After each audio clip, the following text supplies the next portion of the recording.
다음 날 저녁 예수님과 나는 다시 지옥의 오른편 다리 쪽으로 갔다. 오늘은 무엇을 보게 될까? 내가 예수를 믿기 전에 얼마나 많은 죄를 지었는지 한번 생각해 보았다. 때가 늦기 전에 내가 예수를 믿게 된 것이 하나님께 그렇게 감사할 수가 없었다. 나는 두려움에 주님 뒤에 바짝 붙어서 따라갔다. 과연 내가 지옥에서 본 것을 사람들이 믿어줄까? 그만큼 지옥은 끔찍하고 심령을 갈갈이 찢어놓는 곳이었다. 주님이 말씀하셨다. 이제 터널이 나온단다. 이 터널은 지옥의 배 부위로 연결되어 있느니라. 지옥은 지구 제일 깊숙이 있는 뜨거운 해글 등에 대고 누워있는 사람의 육체 모양과 같다. 그리고 두 팔과 두 발은 지구 밖으로 크게 뻗어나와 있단다. 우리 믿는 자들이 모여 그리스도의 지체를 이루듯이 지옥도 믿지 않는 자들이 모여 죄와 죽음의 지체를 이루고 있다. 그리스도의 지체가 매일 커가는 것처럼 지옥의 지체도 매일 커지느니라. 그 터널을 향해 걸어갈 때 저주받은 영혼들의 울음소리와 신음하는 소리가 내 귀에 울려왔다. 많은 영혼들이 예수님을 불렀다. 어떤 이들은 불못에서 나와 예수님께 오려고 하였지만 모두 허사였다. 너무 늦었어요.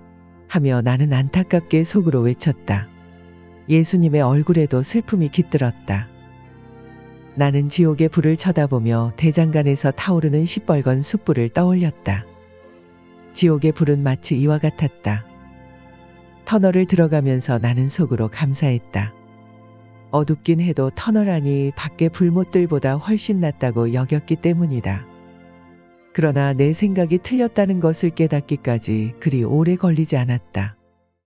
터널 안에 들어서자마자 엄청나게 큰 뱀들과 박쥐들 그리고 악의 영들이 보였다. 그들 모두가 주님 앞에서는 달아나고 있었다. 뱀들은 우리를 향해 혀를 날름거렸고 박쥐들은 송곳니를 드러내며 찍찍 소리를 냈다. 터널 안은 악의 소리로 가득했다.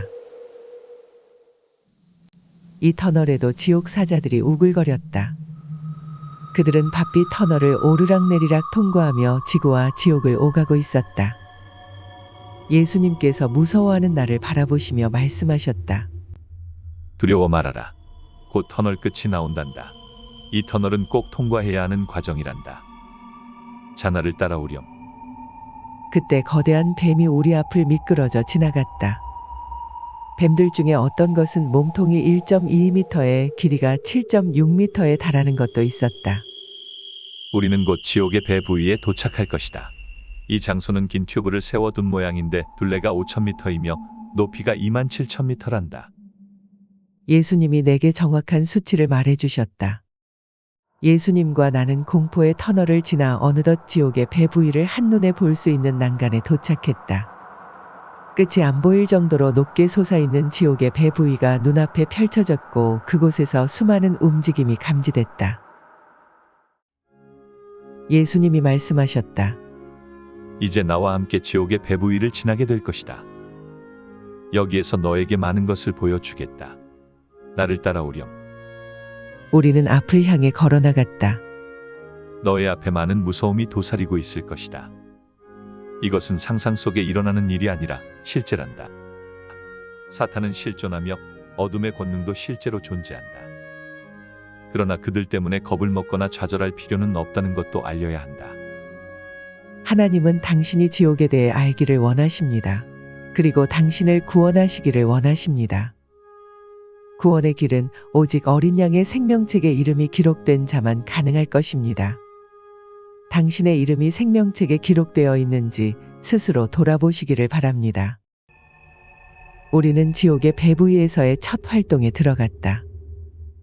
우리가 첫 번째로 방문한 곳은 지옥의 배 부위 오른쪽 지역이었으며 어둡고 구석진 작은 언덕 위였다. 때때로 이곳에 너 혼자 있다고 느껴질 때가 있을 것이다. 그러나 나는 결코 내 곁을 떠나지 않으리라. 하늘과 땅의 모든 권능이 내게 있음을 기억하라. 지금부터 보는 것들은 모두 사실이니라. 이 모든 것들은 지금 지옥에서 일어나고 있으며 죽음과 지옥이 불못에 던져질 때까지 계속될 것이니라. 주님이 말씀하셨을 때 나는 그 말씀들을 마음에 새겨두었다. 우리는 작은 언덕으로 올라가서 아래를 내려다보았다.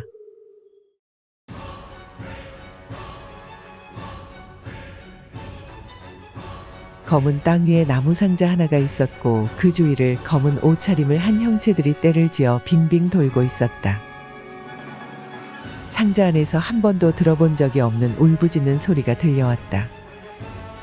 그 소리는 어떤 남자의 처절한 절규였다. 해설인, 내 말에 귀 기울이기를 바란다.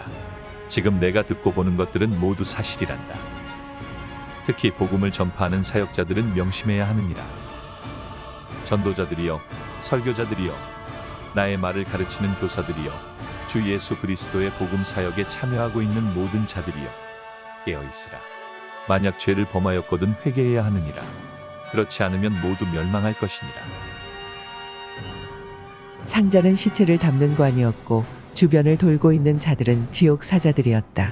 그 수는 모두 12명이었다. 그들은 자기들끼리 얘기를 나누며 낄낄거렸다.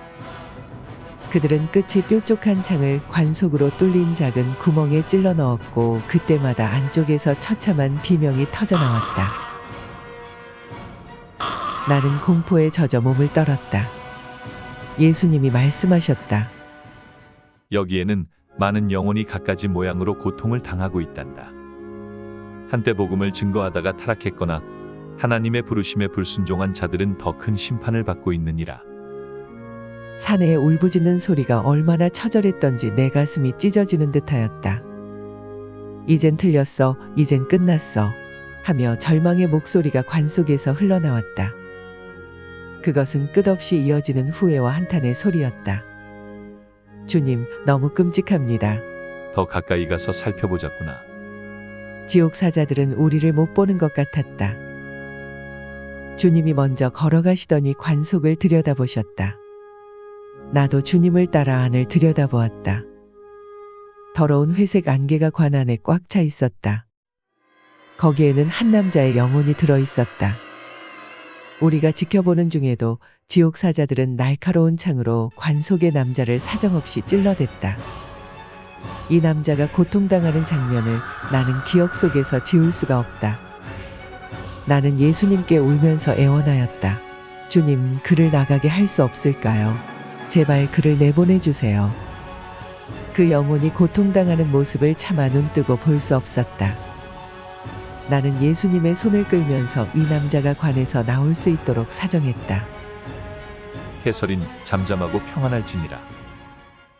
예수님이 말씀하실 때 관 속에 있는 남자가 우리의 기척을 느꼈는지 주님께 애원하기 시작했다. 주님, 저를 내보내주세요. 제게 자비를 베푸소서. 관 속은 사내의 피로 범벅이었다. 사내의 심장은 육체의 그것처럼 뛰고 있었고 창에 찔린 구멍으로 피가 쏟아져 나왔다. 주님, 이젠 주님만 섬길 것입니다. 제발 저를 이곳에서 나가게 해주세요. 그가 고통에 몸부림치며 말했다.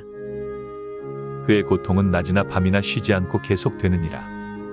그를 이 관 속에 집어넣은 자는 바로 사탄이란다. 그리고 사탄이 그에게 이런 고통을 가하고 있단다. 그는 다시 애원하였다. 주님, 이제 나가면 참 복음을 전하겠습니다. 죄와 지옥에 대해서도 말할 것입니다. 제발 저를 이곳에서 나가게 해주세요. 주님께서 내게 말씀하셨다. 이 남자는 전에 하나님의 말씀을 전파하는 설교자였다. 한때 그는 온 힘으로 나를 섬기며 많은 영혼을 구원의 길로 인도했다. 그를 통해 변화된 자들 중에는 여전히 나를 섬기는 자들도 있단다. 그러나 수년이 지난 후 이 남자는 육체의 정욕과 물질의 욕심에 이끌려 끝내 타락하고 말았단다. 결국은 사탄에게 완전히 사로잡히고 말았다.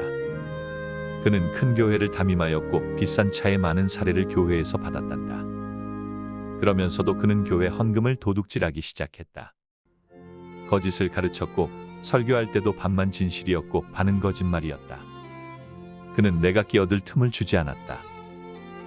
나는 그가 회개하고 진리만을 전하도록 나의 종들을 보내 그를 종용하였다. 하나 그는 듣지 않았느니라. 하나님을 위해 살아가는 삶보다 인생을 즐기며 사는 정욕적인 삶을 더 좋아했단다. 그는 성경 이외의 것을 가르치면 안 되는 것도 알고 있었다. 그러나 그는 성령 받는 것은 거짓이며 성령을 받았다고 하는 자들을 위선자라고 비난했다. 그리고 그는 술주정뱅이도 천국에 갈 수 있고 회개하지 않고도 천국에 갈 수 있다고 주장했느니라. 그는 하나님은 그 누구도 지옥에 보내지 않으신다고 주장했다.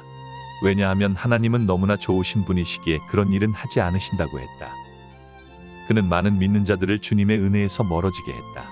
그리고 하나님과 자기 사이에 다른 중보자는 필요 없다고 하면서 마치 자기가 그 위치에 있는 것처럼 행세하였느니라. 그는 이 그릇된 이론을 가르치기 위해 세미나까지 개최했단다. 그는 하나님의 거룩한 말씀을 철저하게 짓밟았다. 그럼에도 나는 그를 여전히 사랑하였단다. 나를 알고 섬기다가 나중에 등을 돌리는 것보다 처음부터 나를 몰랐던 편이 훨씬 나으니라. 나는 주님께 울며 아뢰었다. 그가 주님께 조금이라도 순종했더라면, 자기 영혼을 돌보고 다른 사람들의 영혼을 생각했더라면 여기 오지 않았을 텐데요.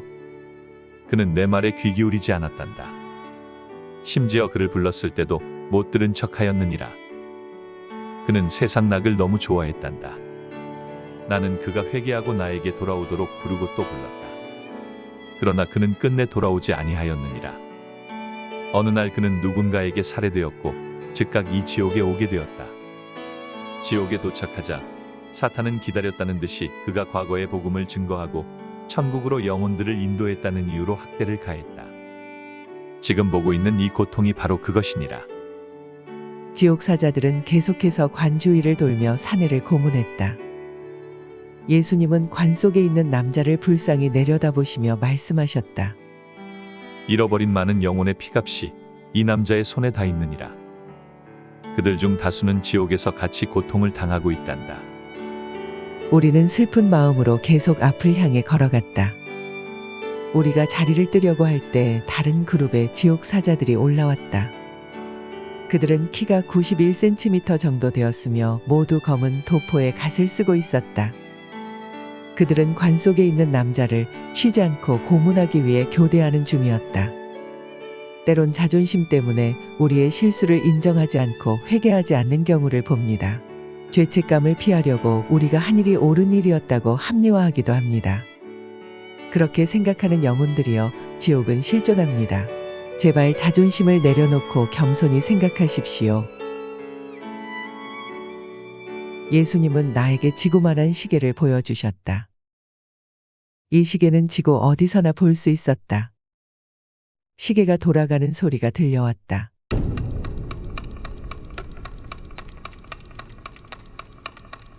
시침은 거의 12시를 가리키고 있었다. 분침은 빠르게 돌아가다가 12시 3분 전에서 멈추었다. 그리고 12시를 향해 다시 움직였다. 시계가 움직일 때 나는 소리가 얼마나 컸던지 온 지구를 진동시켰다. 주님께서는 나팔을 부는 것처럼 말씀하셨다. 성령이 교회들에게 하시는 말씀을 들을지어다. 예비하고 있으라. 전혀 생각지 않는 시간에 내가 다시 오리라. 시계가 12시 정각이 되면 신랑은 신부를 데리러 올 것이니라. 당신은 그리스도의 재림에 대한 준비가 되었는지요?